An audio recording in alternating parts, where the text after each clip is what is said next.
কক্সবাজার সমুদ্র সৈকতের সুগন্ধা পয়েন্টের বালিয়াড়ি, যেখানে আতঙ্ক, উচ্ছেদ এবং নানান প্রশ্ন রয়েছে।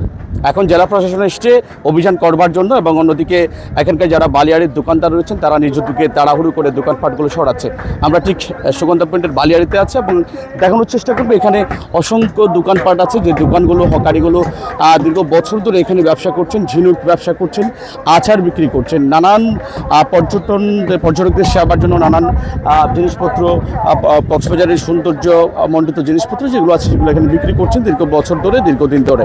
তবে এই বালিয়াড়িতে সুগন্ধা, কলাতলী এবং লাবণীর এই বালিয়াড়ি ঘিরে নানান প্রশ্ন, নানান সময় মাঝে মধ্যে আমরা দেখতেছি কক্সবাজার জেলা প্রশাসন এটি নিয়ে বিতর্কের মুখে পড়ে।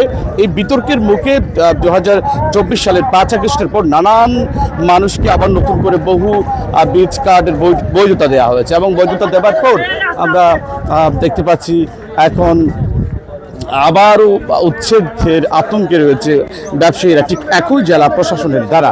আমরা দেখতে পাচ্ছি ঠিক এখন জেলা প্রশাসনের যেই উচ্ছেদ আভিযানিক দল তারা ঘটনাস্থলে এসেছেন, অন্যদিকে যারা দোকানপাট, ক্ষুদ্র ব্যবসায়ীরা আছেন, হকারিরা আছেন, তারা দোকানপাটগুলো সরানোর জন্য তাড়াহুড়ো করছেন, খুবই ব্যস্ত সময় পার করছেন। তবে বলে রাখি যে 9 মার্চ কক্সবাজারে এসেছিলেন একটি আইনশৃঙ্খলা সমন্বয় মিটিংয়ে এসেছিলেন স্বরাষ্ট্রমন্ত্রী। তিনি আসবার পরে মূলত ঘোষণা দিয়েছিলেন যে কক্সবাজার সমুদ্র সৈকতের বালিয়াড়িতে কোনো অবৈধ স্থাপনা থাকতে পারবে না, এবং তারই আলোকে তার সিদ্ধান্ত বাস্তবায়ন করবার জন্য মূলত কক্সবাজার জেলা প্রশাসন গেল কয়েকদিন ধরে খুবই তৎপর রয়েছেন এবং অভিযান করছেন বারবার, এবং উচ্ছেদ করবার জন্য এসেও কয়েকবার বাকবিতন্ডায় পড়তে হয়েছে ব্যবসায়ীদের সাথে, এবং তারা ফিরে যাচ্ছেন। তবে আজকে সকাল 10টার মধ্যে সকল ব্যবসায়ীদের দোকানপাট সরানোর নির্দেশ দিয়েছেন। তবে এখন দেখতে পাচ্ছি এখনও পর্যন্ত সকাল বেলা 12টা বাজে, এখনও পর্যন্ত দোকানপাট যারা স্থানীয় ব্যবসায়ী আছেন, হকারিরা, তারা দোকানপাটগুলো নিজ উদ্যোগে সরিয়ে নিয়ে যাচ্ছে।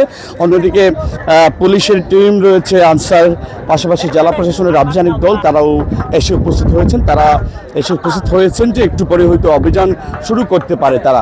এবং এখনও পর্যন্ত মাইকিং চলছে, জেলা প্রশাসনের যারা এখানে ব্রিজ কর্মী রয়েছেন তারা মাইকিং করছেন, এখনও সতর্ক করছেন যেন বালিয়াড়ির দোকানপাটগুলো খুব তাড়াতাড়ি সরিয়ে নিয়ে ফেলে নিজ উদ্যোগে। তবে এখানে আরেকটি প্রশ্ন থেকে যায় যে জেলা প্রশাসন এখানে বারবার নানান সময় নানান বীজ কার্ড অর্থাৎ দোকানের বৈধতা দিয়েছে, তারা আবার অভিযান করে তাদেরকে অবৈধ বলতে চায়, এবং এটি নিয়ে যেমন বিতর্ক রয়েছে তেমন প্রশ্নও রয়েছে। এই জায়গায় একটি আতঙ্ক বিরাজ করে বারবার জেলা প্রশাসন থেকে বৈধতা পাওয়ার পরও স্থানীয় ব্যবসায়ীরা কেন প্রতি বছর নানান সময়ে নানান বিষয় নিয়ে তর্কের মুখে আবার উচ্ছেদ আতঙ্কে থাকতে হবে, এটি নিয়ে ব্যবসায়ীদের মাঝে খুব আছে। তবে এখানকার যারা পুরনো ব্যবসায়ী রয়েছেন, যারা 20-30 বছর ধরে ব্যবসা করছেন, আর তারা মূলত বলতে চাচ্ছেন যে তাদেরকে যেন কক্সবাজারের যারা ব্যবসায়ী অর্থাৎ সুগন্ধা, লাবণী এবং কলাতলীর বালিয়াড়িতে একটি পুনর্বাসন করা হয়। তারা চাচ্ছেন যে সমুদ্র সৈকত কেন্দ্রিক যারা পূর্বের 20-30 বছর ধরে ব্যবসা করছেন তারা আবারও একই জায়গায় সরকারের একটি সময়সীমা এবং সময়সীমা নিয়মের মধ্যে থেকে তারা ব্যবসা করতে পারেন। তারিক হায়দার, 71, কক্সবাজার।